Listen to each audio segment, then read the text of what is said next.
Hello and welcome. My name is Dennis Jarvis, and this is the 9th lecture in the DIY Management Consultancy and Auditing series. Although this lecture is based on a small to medium-sized electromechanical engineering company, most of the systems and procedures will be applicable to all types of manufacturing processes using many types of different machinery and equipment, which may be applicable to foods, drinks, chemicals, pharmaceuticals, and paints, etc. To enable you to carry out an assessment of manufacturing operations, you need to understand the basic systems and procedures as set out on the following slides.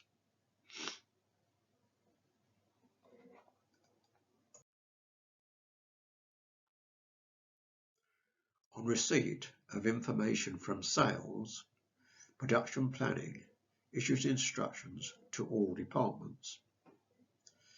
The flowchart shown on this slide shows the communications and route for products from initial orders to finished product and dispatch to customer.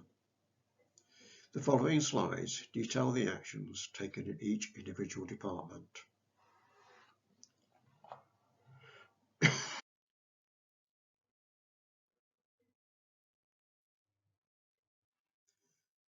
This slide assumes that materials and products are required from approved suppliers at prices already agreed.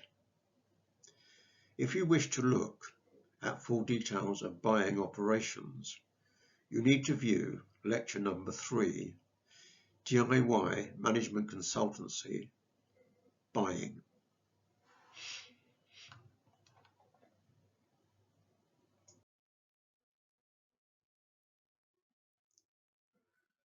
Warehouse staff should check all materials and parts received to ensure full quantity has been received and is undamaged. Advise quality control and move to quarantine area for full quality inspection. When delivery has been approved, notify buying so that they can arrange for payment, and production planning that stock is available for use.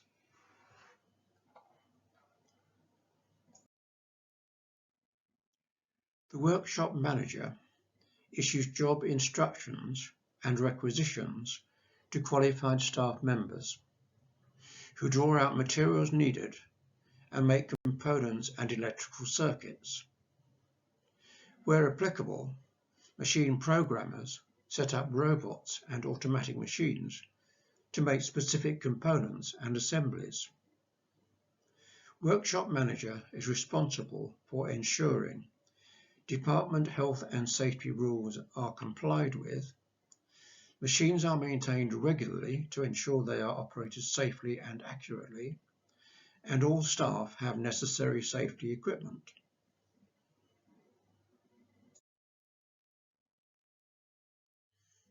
Quality control is essential.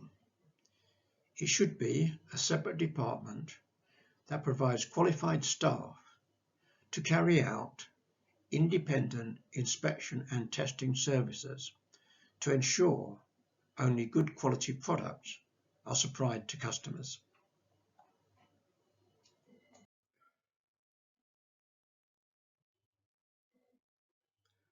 The work in progress store holds stock of all components made in-house. The manager is responsible for ensuring all components are stored safely in accessible areas for easy issue to the relative workshop and keeping up-to-date stock records of receipts and issues. Some components have to be included in sub-assembly, and others are used directly in the final assembly. Components are issued to the relative workshop against authorized requisitions.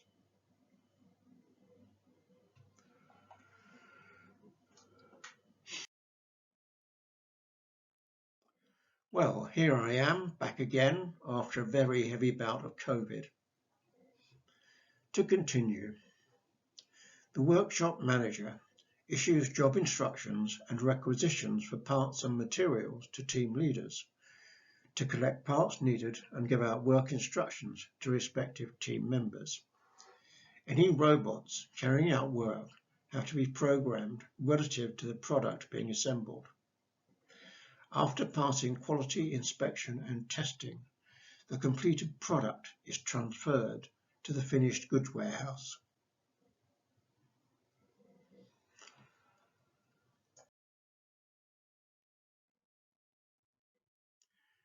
When the actions on this slide have been completed and delivery has been received by the customer, no further action is needed from manufacturing.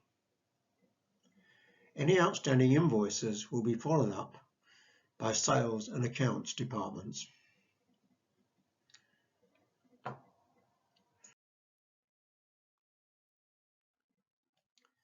It's important to assess if the department is well organized and communicates efficiently throughout the company as a whole.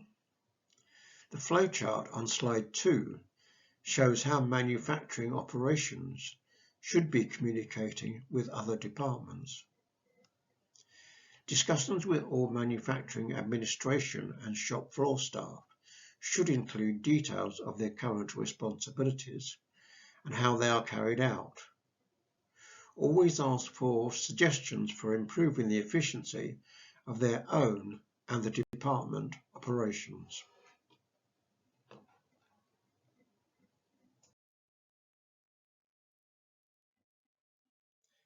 Health and safety checks are a major part of manufacturing operations. So you need to confirm that plant, machinery and equipment has regular maintenance and is being used in compliance with health and safety regulations with all the necessary safety equipment provided.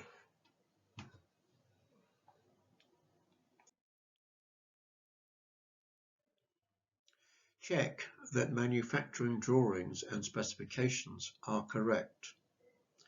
I once outsourced some work which had previously been made in-house. When the work came back, made exactly to specification, many of the parts concerned did not fit into the product. I then discovered that shop floor staff had been making adjustments to make the parts fit properly and had not advised the design department. Ask shop floor staff if there are any amendments to drawings or specifications which will make manufacturing easier without affecting the performance of the finished product. Check raw materials and purchase parts issued to manufacturing are all accounted for by producing the correct number of component parts, sub-assemblies and finished product. If the required amount was not produced, find out the reason for the discrepancy.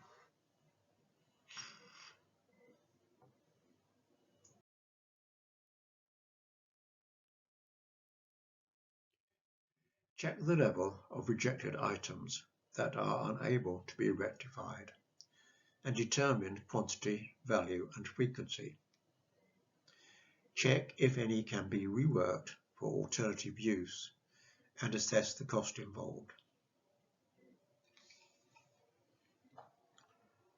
Now you've finished your assessment, you need to take the necessary action quickly and efficiently.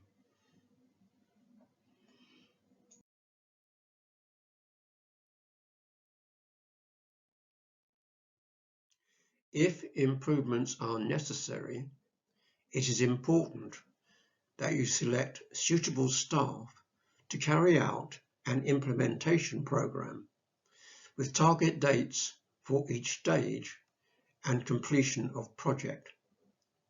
Remember, only make necessary changes.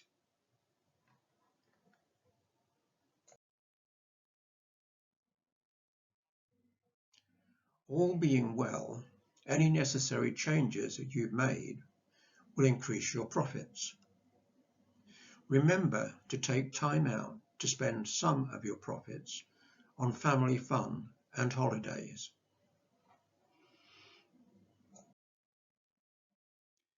Good quality products that perform as specified in your adverts ensures customer satisfaction and continuing business.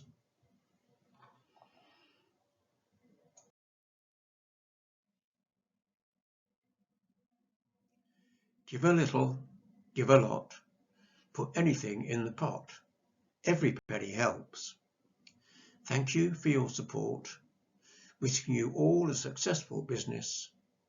Bye for now.